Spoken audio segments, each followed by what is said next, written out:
Report के अनुसार 379 लोगों की दिन दहाड़े हत्या कर दी जाती है। लेकिन हमारे उस समय के जो उस घटनाक्रम को देखने वाले थे, उस समय कुछ लोग कृपा से, भगवान की कृपा से वो अपने चालक से बच पाए और उनकी ऑफिशियल रिपोर्ट के, उनके डाटा के अनुसार वहाँ पर 1000 से भी ज़्यादा लोग। आप थोड़ा अंदाज़ा लगा सकते हैं कि किसी व्यक्ति के परिवार में यदि एकदम एक व्यक्ति की अचानक मौत हो जाती है तो बहुत दुख होता है।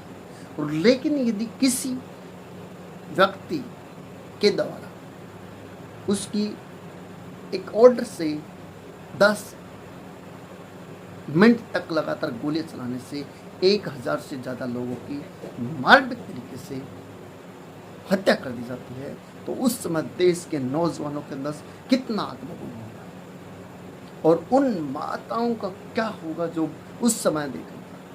तो उस समय बहुत सी हुई, तो उस समय महात्मा गांधी ने 1920 और 1922 के अंदर नॉन ऑपरेशनल मूवमेंट चलाया, यानी कि ऐसा युग आंदोलन चलाया कि आप इनका पूरी तरीके से बाइकआउट करने का की है कि आप इनका जो भी सारे के सारे सामान है, ब्रिटिश सारा के सारे सामान को इनका बाइकआउट करो और हमारे स्वदेशी चीज़ों को अपना।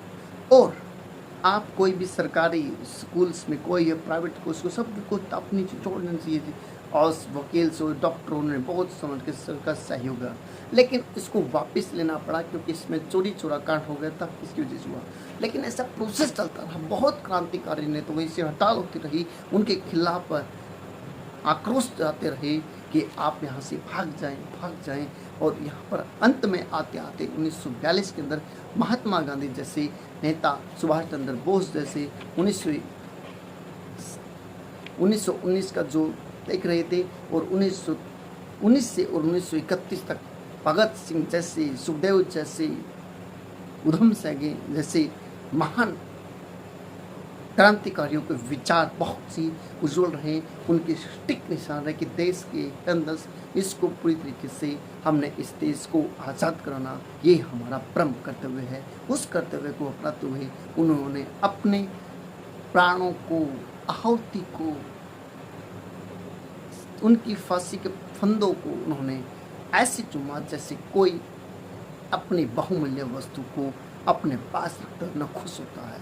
इतना जो उनके विचारों को हमने पढ़ा है, हम जब पढ़ते हैं तो हमारे रोंगटे खड़े हो जाते हैं। और उन लोगों ने उन चीज़ों को सहन किया, अंग्रेज़ों की अत्याचारी को बहुत बार उन्होंने सहन किया। हड़तालों में उन पर लाठीचार्ज हुई और अंधाधुंध गोलियां चलती थी। कई दिनों तक उनको जेल में रहना पड़ता था, कई दिन को रोटियां पकने देते थे अंग्रेज। तो आप अंदाज़ा लगा सकते हैं इस देश को स्वतंत्र होने के लिए आज हम जो खुली हवा में सांस ले रहे हैं, उन क्रांतिकारी वीरों के बलिदान की वजह से है। हम सभी को उनके बलिदान को याद करना चाहिए ताकि हम अपने आप को गर्व से कहें कि हम इस देश के मूल और स्वतंत्रता नागरिक हैं, उन लोगों के बलिदान की वजह से। इसमें हिंदू, मुस्लिम, सिख, ईसाई, हर जाति, हर धर्म की, हर महिलाओं का बहुत बड़ा सहयोग है। लेखकों का, क्रांतिकारों का, उन माताओं का जिन्होंने ऐसे सूरवीरों को जन्म दिया जो निडर हुए हैं। भारत को एक स्वतंत्र बनाने के लिए उनको पूरी तरीके से उनको इतना फौलादी बना दिया गया। उनको जब फांसी दी जा रही है तो उसको ऐसे चूम रही हैं। आप उनको सीख सकते हैं और उनकी ये कुर्बानियों से आज हम इसमें ऐसे लोगों को हमें सजदा होने से, ऐसे हमारे आलस्य होने चाहिए, तभी हम जीवन में सफल हो सकते हैं।